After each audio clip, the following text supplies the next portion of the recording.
College में एक चपरासी द्वारा पेट्रोल छिड़ककर आत्महत्या करने की बात आ रही है और कहा जा रहा है कि 2 महीने का वेतन रुका हुआ है, क्या है मामला? एक्चुअली यहाँ पर यह है कि मुझे आए हुए 2 महीना हुआ और जब मैंने सारे केस की पत्रावली की सबसे पहले मैंने कोर्ट केस का अनुसरण करना शुरू किया, क्योंकि मैं जब यहाँ आया तो मैंने सबसे पहले कहा कोर्ट केस हमारी टॉप प्रायोरिटी है और हर कोर्ट केस में माननीय अदालत के जो भी निर्णय होगा उसका अनुपालन सुनिश्चित किया जाएगा। और इसी के तहत हमने पत्रावली का परीक्षण किया और सभी कोर्ट केस से आच्छादित जितने प्रकरण हैं हमारे ऑफिस में हमने सबका अवलोकन किया। अवलोकन के उपरांत हमने ये पाया कि नेशनल इंटर कॉलेज के हमारे 4 स्टाफ हैं, तो इनके पत्रावली में मुझे थोड़ा सा सस्पेक्ट संदेह हुआ। तो हमने इनसे प्रिंसिपल साहबान से कहा कि ऐसा है कि जो 2012 में एक मालती राय मैडम थी और तत्कालीन जिला विद्यालय निरीक्षक, तो उन्होंने एक आदेश जारी किया था कि यह वेतन बिल इस शर्त के साथ जारी किया जाता है कि प्रधानाचार्य नेशनल इंटर कॉलेज हर महीने अपने वेतन बिल के साथ कोर्ट केस से संबंधित पूरी अपडेट हर महीने जिला विद्यालय निरीक्षक ऑफिस में जमा कराएंगे एवं औद्योगिक हस्ताक्षरी को भी अवगत कराएंगे। लेकिन दुख की बात यह रही कि 2012 से लेकर 2026 तक अभी तक कोर्ट केस को लेकर वहां कहीं कुछ नहीं हुआ। तो हम ये जानना चाहा हमने कि आखिर ये क्या है। उसी परीक्षण में 1 महीना ही बीते थे अभी और 1-2 हमारे पास इनके बाबू मेरे पास आए कि सर क्या है, तो हमने उनको कहा कि देखिए मैंने परीक्षण कर लिया है और मैं इस पर सहानुभूति पूर्वक विचार कर रहा हूं और मैं कर दूंगा। तो 1 महीने के वेतन के बदले हम इनको 2 महीने का वेतन एक साथ जारी कर देंगे और जैसे ही आपका जुलाई महीने का वेतन बिल मेरे पास आएगा हम दोनों महीने का वेतन जारी कर देंगे। और चूंकि कल रात में 10 बजे रात तक बैठकर मैंने वेतन बिल पर साइन किया है और नेशनल इंटर कॉलेज का वेतन बिल जुलाई महीने का नहीं आया था, लेकिन आज आ जाएगा। जैसे ही आज आ जाएगा तो यहाँ के समस्त प्रधानाध्यापक से लेकर अध्यापक से लेकर इंक्लूडिंग आउटसोर्सिंग और जो भी हमारे 4 भुक्तभोगी जो माननीय न्यायालय के आदेश के आलोक में वेतन पा रहे थे, सबका वेतन आज हर हाल में जारी कर दिया जाएगा। रही बात मिसकम्युनिकेशन हुई है, जो हमारे परिचारक थे जिन्होंने इस तरह की अनहोनी कदम उठाया है, ये उचित नहीं था उनके द्वारा। चूंकि मिसकम्युनिकेशन हुआ है तो उनको अपने प्रधानाचार्य से बात करनी चाहिए थी। अगर मान लीजिए हमारे पास नहीं आए तो उनको अपने प्रधानाचार्य के माध्यम से अपनी बात हमसे रखनी चाहिए थी।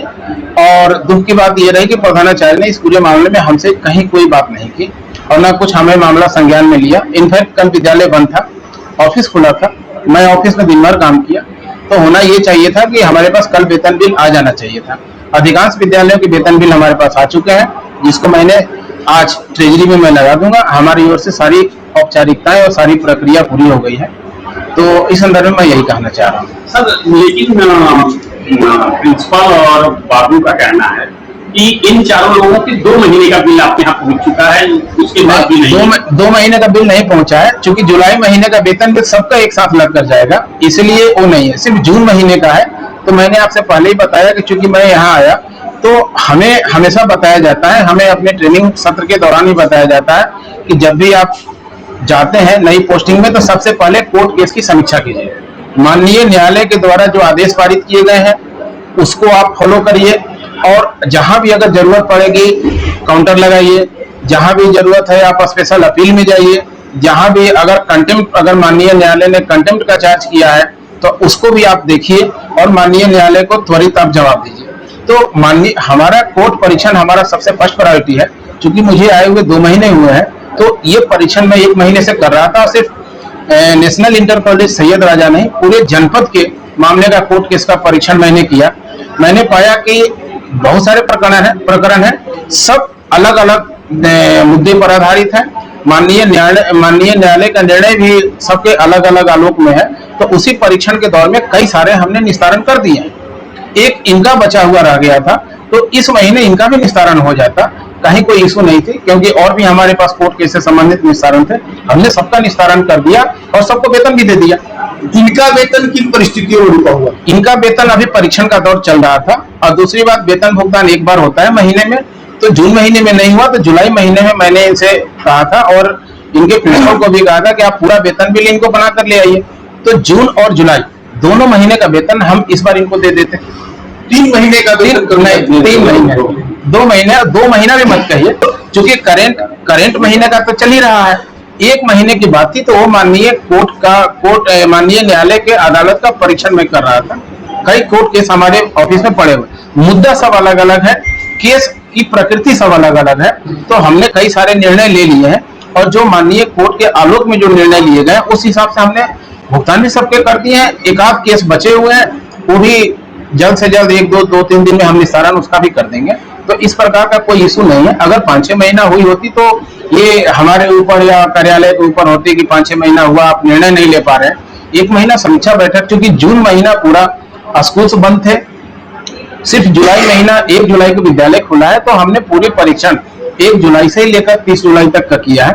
जून महीने में जब मैं आया तो विद्यालय बंद थे, तो हमारे, चूंकि हम प्रधानाचार्य से रिकॉर्ड मांग नहीं सकते थे, स्कूल्स बंद थे, प्रधानाचार्य भी अवकाश पर थे, तो ऐसे एक प्रधानाचार्य जी की बात नहीं, कई स्कूल्स ऐसे थे। जुलाई में विद्यालय खोला, हमने 1 by 1 हर स्कूल से जहां भी माननीय न्यायालय से संबंधित कोर्ट केस विचाराधीन था, हमने सारे प्रिंसिपल्स के 1 by 1 करके बुलाया, और मैंने लगभग 90% केस का निस्तारण मैंने कर दिया है। आज ये जो घटना हुई है उसको आप किस तरीके से देखते हैं? ये दुखद है, ये नहीं होनी चाहिए थी। और चूंकि मैं बार बार कह रहा हूं कि ये मिसकम्युनिकेशन है, इनको अपने प्रिंसिपल साहब के पास आना चाहिए था। जो रेमेडी की बात मैं कर रहा हूँ, ये पहले अपने प्रधानाचार्य जी के पास आते कि सर ये दिक्कत है। प्रधानाचार्य जी या तो हमसे फोन पर बात कर लेते हैं, या फिर मेरे ऑफिस आ जाते, कहते हैं कि सर हमारे यहाँ 4 एम्प्लॉई हैं, इनका वेतन कैसे रुका है। मैं इनको बताता कि इनका चारों का मामला कोर्ट केस से आच्छादित है, आप मुझे ब्रीफ कर दीजिए, जो जो डॉक्यूमेंटेशन मैं आपसे मांग रहा हूँ आप मुझे दे दीजिए, सब कुछ पॉजिटिव रहेगा, मैं भुगतान कर दूंगा। मिसकम्युनिकेशन की बात आप मानते हैं, तो क्या मिसकम्युनिकेशन के जो जिम्मेदार हैं उनके खिलाफ भी कुछ कार्रवाई करेंगे क्या? बिल्कुल, मैं इसका परीक्षण कर रहा हूं, और जहां भी अगर नियमानुसार अगर कोई मिसकम्युनिकेशन जहां भी हुआ है, निश्चित तौर पर एक्शन लिया जाएगा। क्योंकि अगर एक व्यक्ति अगर इस हादसे का शिकार हो जाता तो ये उचित नहीं था। हम सबके साथ हैं। जब भी मैंने प्रिंसिपल साहबान की मीटिंग ली, मैंने उनसे हमेशा कहा कि आप principal, leader as well as manager, आप नेतृत्व करता है, आप एक प्रबंधक हैं, तो नेतृत्वकर्ता के रूप में आप आगे आइए, अपने स्टाफ का ध्यान रखिए, कोर्ट केस से संबंधित, माननीय न्यायालय से संबंधित जो भी निर्णय हो आप आकर हमें ब्रीफ कीजिए। चूंकि आप यहाँ 8 साल से, 10 साल से, 15 साल से एज ए प्रिंसिपल बैठे हैं, तो जितनी जानकारी कोर्ट केस को लेकर आपके पास है, हमारे पास नहीं है। इस घटना के पीछे प्रिंसिपल जिम्मेदार है। मिसकम्युनिकेशन हम कह सकते हैं, हम पूरी तरह प्रिंसिपल को जिम्मेवार नहीं कर रहे हैं। चूंकि ये था कि मिश्रा जी जो तथाकथित रूप से उनको अपने प्रिंसिपल साहब के पास आना चाहिए था, एक बार आकर अपनी पूरी बात कहते, और इनके प्रिंसिपल अगर नहीं सुनते तो मैंने इनसे अभी भी कहा कि एक चैनल आप फॉलो कर लेते। ये कह रहे हैं कि साहब हम परिचारक हैं, सभी व्यक्ति बराबर हैं, पद ऊपर नीचे हो सकते हैं, इंसान सभी बराबर है। ये जी एक चीज, ये अपने प्रिंसिपल साहब के पास आते, अपनी बात रखते, 1 टाइम 2 टाइम